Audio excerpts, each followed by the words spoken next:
ഇന്നലെയാണ് ഞാൻ ഡൽഹിയിൽ പാർലമെൻറ്റ് നടക്കുകയാണ്. ഇന്നലെയാണ് വന്നത്. ശരിക്കും ഇന്നാണ് വരേണ്ടത്. കാരണം ഒരു ദിവസം കൂടി അഡ്വാൻസായിട്ട് പാർലമെൻറ്റ് മുടങ്ങി. കാരണം ഹോളിയുമായി ബന്ധപ്പെട്ടുകൊണ്ട്. ഇന്നലെ വന്നു കഴിഞ്ഞപ്പോൾ ഇവിടെ ഒരു നോട്ടീസ് വന്നു എന്ന് ഞാൻ വൈകുന്നേരമാണ് അറിയുന്നത്. കാരണം വന്നുടനെ എല്ലാ കവറും നമ്മൾ നോക്കില്ലല്ലോ. എൻ്റെ ഓഫീസിൽ കൊണ്ടുപോയി നോക്കിയതിന് ശേഷമാണ് ഇങ്ങനെ EDയുടെ ഒരു നോട്ടീസ് വന്നിട്ടുണ്ടെന്ന് അറിയാൻ കഴിഞ്ഞത്. അത് ഇന്നലെ ഹാജരാവണമെന്ന് പറഞ്ഞിട്ടാണ് നോട്ടീസ്. അപ്പോൾ സ്വാഭാവികമായിട്ടും അറിയാമല്ലോ, ഇന്നലെ ഹാജരാകാൻ കഴിയില്ല. അപ്പോൾ അതുമായി ബന്ധപ്പെട്ടുകൊണ്ട് EDക്ക് അപ്പം തന്നെ നമ്മൾ ED ഓഫീസിലേക്ക് വിവരം കൊടുത്തു. ഹാജരാകാൻ കഴിയില്ല, പാർലമെൻറ്റ് കഴിയുന്നവരെ നമുക്ക് ഹാജരാകാൻ കഴിയില്ല എന്ന് പിന്നീട് കത്തും കൊടുത്തിട്ടുണ്ട്. അതാണ് അതുമായി ബന്ധപ്പെട്ടുകൊണ്ട് പറയാനുള്ളത്. അപ്പോൾ EDയുടെ പ്രധാനമായിട്ട് അതിൽ നോട്ടീസിൽ പറയുന്ന കാര്യങ്ങളൊന്നും അല്ല ഇപ്പോൾ മാധ്യമങ്ങളിലൂടെ വന്നുകൊണ്ടിരിക്കുന്നത്. അപ്പോൾ അവർ ചോദിച്ചിരിക്കുന്നത് നമ്മൾ എന്തെങ്കിലും തെളിവുകൾ ഹാജരാക്കാനുണ്ടെങ്കിൽ വരണം, ഇന്ന കാര്യങ്ങൾ ഡോക്യുമെൻറ്റ്സ് കൊണ്ടുവരണം എന്ന് പറഞ്ഞിട്ടുണ്ട്. ആ ഡോക്യുമെൻറ്റ്സായിട്ട് നമ്മൾ ഹാജരാവുകയും ചെയ്യും. നമുക്കതിൽ ഭയപ്പെടേണ്ട കാര്യമില്ല. ഏത് അന്വേഷണം വന്നാലും അതിനെ നമുക്ക് നേരിടാൻ വേണ്ടി കഴിയും. ഒരു അതിൻ്റെ ബാങ്ക് അക്കൗണ്ട്, അതുപോലെ ഭൂമി സംബന്ധമായിട്ടുള്ള കാര്യങ്ങൾ, മറ്റ് ആസ്തി എന്തെങ്കിലും ഉണ്ടെങ്കിൽ അതിൻ്റെ കാര്യങ്ങളൊക്കെയാണ് പറഞ്ഞിരിക്കുന്നത്.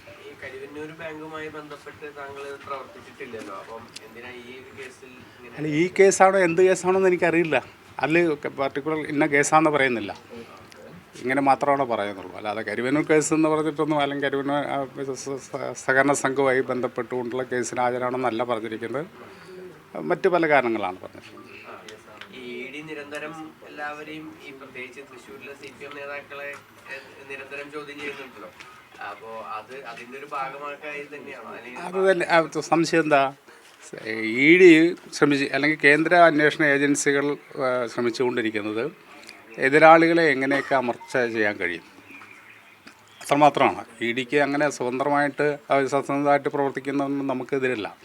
പക്ഷേ ഏകപക്ഷീയമായിട്ട് തങ്ങൾക്കെതിരായി നിൽക്കുന്ന പ്രസ്ഥാനങ്ങളെയും നേതാക്കളെയും ഇല്ലാതാക്കുക എന്നുള്ള ഒരു അജണ്ട ഇതിൻ്റെ പിന്നിലുണ്ട്. അതിവിടെ മാത്രമല്ല, ഓൾ ഇന്ത്യ ലെവലിൽ തന്നെ ഉള്ള കാര്യമാണ്.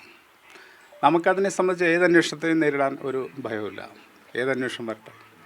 സ്വത്ത് സമ്പാദിച്ചു എന്ന് പറഞ്ഞിട്ടില്ലേ, അത് സ്വത്ത് സമ്പാദിച്ചു എന്നുള്ളതിനെ കുറിച്ചിട്ട് ആരൊക്കെ എങ്ങനെയൊക്കെ അന്വേഷിച്ചോട്ടെ, അത് അന്വേഷിക്കണം എന്നുള്ള അഭിപ്രായം തന്നെയാണ് എനിക്കുള്ളത്. അന്വേഷിച്ച് കണ്ടെത്തട്ടെ. ഈ കരിവന്നൂർ കേസിൽ ഇപ്പം പിടിച്ചെടുത്ത സ്വത്തുകളൊക്കെ ഇപ്പം നിക്ഷേപകർക്ക് തിരിച്ചു നൽകാനായിട്ടുള്ള നടപടികളൊക്കെ ആരംഭിച്ചിട്ടുണ്ട്. അപ്പോൾ അതിനെ കാണുന്നു. നിക്ഷേപകർക്ക് അവർക്ക് നഷ്ടപ്പെട്ടതെല്ലാം തിരിച്ചു കിട്ടണമല്ലോ. അതിന് നമ്മളെതിരല്ല. നിക്ഷേപകർക്ക് പൈസ കിട്ടണം എന്നുള്ള അഭിപ്രായമാണ് സംസ്ഥാന ഗവൺമെൻറ്റിൻ്റേത്. പാർട്ടിയുടെയും നിലപാട് തന്നെയാണ്. നിക്ഷേപിച്ച ഒരാളുടെ പോലും ഒരു നയാ പൈസ പോലും നഷ്ടപ്പെടാൻ പാടില്ല. അവർക്കെല്ലാം തിരിച്ചു കിട്ടണം. ഒരു സംശയമില്ലാത്ത കാര്യമാണ്. ഇല്ല, ആദ്യമായിട്ടാണ് എന്നോട്. ആദ്യമായിട്ടാണ് അങ്ങനെ. ഞാൻ ജില്ലാ സെക്രട്ടറി ആയിരുന്നു 2016-18 കാലത്താണ്. ഇല്ല, ഒന്നുമില്ല. എൻ്റെ വ്യക്തിപരമായിട്ടുള്ള ഇല്ല, ഈ ബാങ്കിൻ്റെ വിഷയമൊന്നും ചർച്ച ചെയ്തിട്ടില്ല. അങ്ങനെ ഓരോ ബാങ്കിൻ്റെയും പ്രത്യേകം ചർച്ച ചെയ്യുന്നില്ലല്ലോ. സഹകരണ മേഖലയിൽ പൊതുവായിട്ടുണ്ടാകുന്ന എന്തെങ്കിലും വീഴ്ചകളുണ്ടെങ്കിൽ അത് പരിശോധിക്കുക, അത് നടപടി സ്വീകരിക്കുക എന്നല്ലാതെ ഓരോ ബാങ്കിൻ്റെയും ദൈനംദിന കാര്യങ്ങൾ പാർട്ടി ഇടപെടുന്ന സമീപനമില്ല.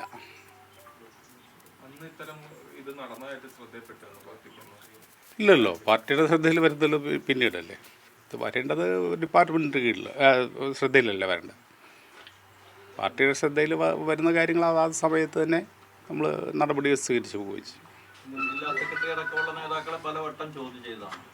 ആ ഒരു സമയത്ത്, ആ തട്ടിപ്പ് അല്ലെങ്കിൽ ക്രമക്കേട് നടന്ന സമയത്ത് ഉത്തരവാദിത്തപ്പെട്ട ആളുകളായിരുന്നവരെ പലവട്ടം ചോദ്യം ചെയ്തത്. താങ്കളിലേക്ക് അന്വേഷണം അല്ലെങ്കിൽ ചോദ്യം ചെയ്യലെത്തുന്നത് ഏത് നിലയിലാണെന്നുള്ളതാണ് സംശയിക്കുന്നത്. അതെന്താണെന്ന് അറിയില്ല. ഇതുവരെ നമ്മൾ ചോദിച്ചില്ല. കേസ് തുടങ്ങിയിട്ട് കുറേ കാലമല്ലോ. ഇതുവരെ ഇനിയിപ്പോൾ എന്തെങ്കിലും അവർക്ക് സംശയം ഉണ്ടെങ്കിൽ ദൂരീകരിക്കാൻ വേണ്ടി ആയിരിക്കും എന്നാണ് ഞാൻ കരുതുന്നത്. ഡേറ്റ് ഇന്നലെയായിരുന്നു. ഇന്നലെ ഡേറ്റ് എന്ന് പറഞ്ഞാൽ നമ്മൾ പാർലമെൻറ്റ് നടന്നുകൊണ്ടിരിക്കുകയല്ലേ. ഇന്നലെ ശരിക്കും നേരത്തെ ഷെഡ്യൂൾ ചെയ്തതനുസരിച്ചാണെങ്കിൽ ഇന്നലെയും പാർലമെൻറ്റിലുണ്ടായിരുന്നു. ഹോളിയുടെ ഭാഗമായിട്ട് ഇന്നലെയും കൂടി ഹോളിഡേ പ്രഖ്യാപിച്ചുകൊണ്ടാണ് ഇന്നലെ എനിക്ക് വരാൻ പറ്റിയത്. അപ്പം ഞാൻ പാർലമെൻറ്റ് കഴിഞ്ഞ ഏത് സമയത്ത് വേണമെങ്കിലും EDയുടെ മുമ്പിൽ ഹാജരാവാമെന്ന് പറഞ്ഞിട്ടുണ്ട്. ഇനിയിപ്പോ പുതിയ നോട്ടീസ് കിട്ടുകയാണെങ്കിൽ അതിനനുസരിച്ചുള്ള അല്ല അത് അവർ നമ്മൾ ഇന്നലെ മെസ്സേജ് അപ്പം തന്നെ കൊടുത്തു. അതിനുശേഷം വൈകുന്നേരം നമ്മൾ കത്തും കൊടുത്തിട്ടുണ്ട് ഇടി. അവരെ നിശ്ചയിക്കുന്ന ഏതാ ഡേറ്റ് എന്ന് വെച്ചാൽ നമുക്കും കൂടി സൗകര്യപ്രദമായിട്ടുള്ള ദിവസമായിരിക്കും പാർലമെൻറ്റ് കഴിഞ്ഞതിന് ശേഷം. പാർലമെൻറ്റ് കഴിഞ്ഞ ഉടനെ പാർട്ടി സമ്മേളനമാണ് മധുരയിൽ. അത് 6-ാം തീയതി വരെയുണ്ട്. അതിനുശേഷം ഏത് സമയത്ത് വിളിച്ചാലും നമുക്ക് പോകാൻ കഴിയും. ഈ അന്വേഷണം ഇങ്ങനെ അനന്തമായി നീട്ടിക്കൊണ്ട് പോകുന്നതിനെ കുറിച്ച് എന്താ പറയാനുള്ളത്? കോടതി പോലും ശാസിച്ചതാണ് ഇക്കാര്യത്തിൽ. കോടതി അതൊക്കെ അതിൻ്റെ ഭാഗമായിട്ട് പറയാം, ഞാൻ പിന്നീട് പറയാം. ഇപ്പോൾ നമുക്ക് ഈ ഇടി നോട്ടീസ് ചെയ്യാണല്ലോ, അതിനുമായി ബന്ധപ്പെട്ടുകൊണ്ടുള്ള കാര്യങ്ങൾ പറയാം. മറ്റു കാര്യങ്ങൾ പിന്നീട് പറയാം. അതിപ്പോൾ ഇതിൻ്റെ കൂടെ കൂട്ടിക്കുറയ്ക്കണം. അത് ഞാൻ നേരത്തെ പറഞ്ഞു കഴിഞ്ഞു.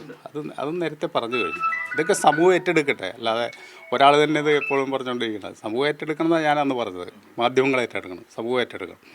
നമ്മുടെ സമൂഹത്തെ പുറകോട്ടടിപ്പിക്കാൻ വേണ്ടിയല്ല ശ്രമിക്കേണ്ടത്, മുന്നോട്ട് കൊണ്ടുപോകാൻ വേണ്ടിയുള്ള ഇടപെടലാണ് വേണ്ടത്.